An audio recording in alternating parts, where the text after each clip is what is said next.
commence à gronder et le lendemain.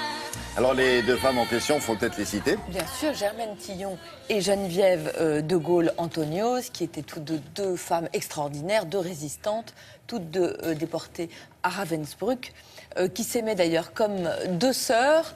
Et j'aime beaucoup symboliquement qu'elles fassent leur entrée ensemble et qu'elles soient ensemble pour l'éternité. Alors évidemment, cette entrée donne lieu à beaucoup de publications. Et moi, pour vous parler de Germaine Tillon, peut-être bizarrement, j'ai choisi un roman. Un roman qui s'appelle Coury, qui était le nom de code de Germaine Tillon, de Dorothée Werner, publié chez Lattès. Parce que je trouve que le roman, la fiction, permet de présenter Germaine Tillon dans toute son humanité. Et je trouve que c'est plus important que son héroïsme. C'est une femme qu'on va découvrir ici. Et la deuxième chose qui fait que je trouve que ce roman est vraiment tout à fait magnifique, c'est qu'il pose la question, une question d'aujourd'hui. C'est pas un livre du passé, c'est un livre qui pose cette question. Qu'est-ce qu'on peut faire face à l'insupportable ou à l'indignité?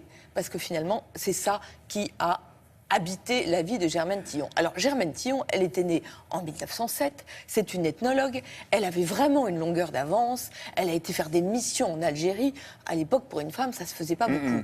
Et puis elle a eu tellement honte au moment du gouvernement de Pétain qu'elle s'est dit il faut que je fasse quelque chose. Vous savez à l'époque on parlait pas de résistance, le mot n'existait pas, elle a monté un réseau, elle a été dénoncée, déportée à Ravensbrück. Ce qui est intéressant dans ce livre, c'est que Dorothée Werner nous la présente, tout ça est vrai, en 1950, elle est dans un train, ce qui lui rappelle évidemment des souvenirs terribles, et elle a été convoquée en Allemagne pour aller témoigner au procès de deux anciennes gardiennes de camp. Ah oui. Ces deux gardiennes de camp de concentration, elles sont accusées d'avoir décapité des femmes à la hache. Et Germaine Tillon, elle sait que ça, c'est pas vrai. Elle sait que ces femmes ont été des monstres, indignes, inhumaines, mais que cette accusation, elle est fausse. Cette accusation très précise, en Exactement, est fausse. Alors, entre les mains, si je puis dire, de Germaine Tillon, se pose la question, est-ce qu'elle va dire la vérité ? C'est-à-dire dire que ces femmes n'ont pas décapité des femmes.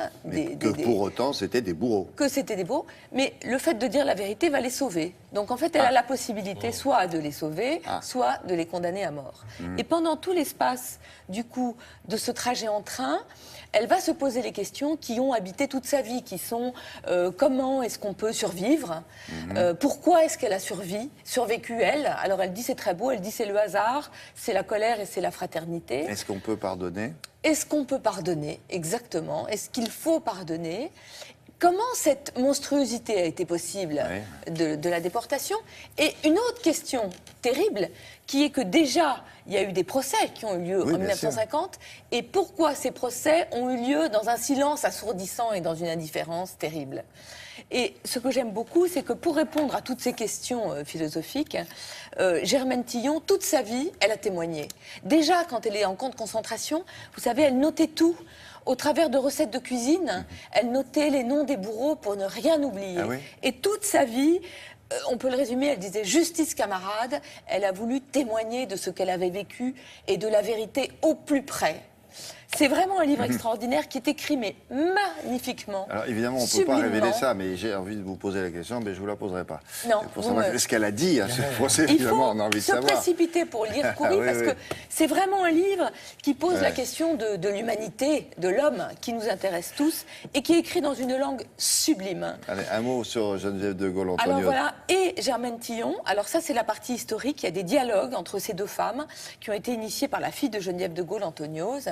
Et c'est magnifique parce que c'est pas du tout des dialogues pour ressasser le passé, exactement comme le livre de Dorothée Werner. C'est une sorte de signal d'alarme sur l'humanité, sur le mal, pour que jamais ça se reproduise.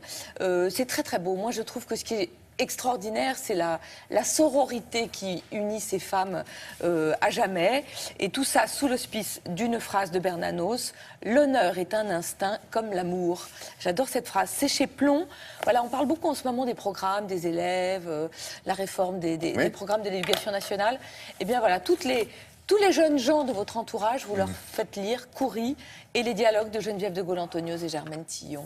Très bien. Sur la responsabilité des femmes capots dans les camps de concentration, il y avait un très joli film avec Kate Winslet Et elle avait obtenu d'ailleurs un Oscar pour ce rôle-là et Absolument. sur la responsabilité. Ah, bah, Et il y a c'était eu un formidable. procès. C'était le même procès. Inspiré du Liseur de Bernard Schlink, Voilà, du Liseur, voilà. un livre qu'on peut trouver en folio qui est extraordinaire. Et il y a eu un procès dans Bien ce sûr. film-là, précisément. Et elle est coupable, elle ne comprend pas pourquoi. Ouais.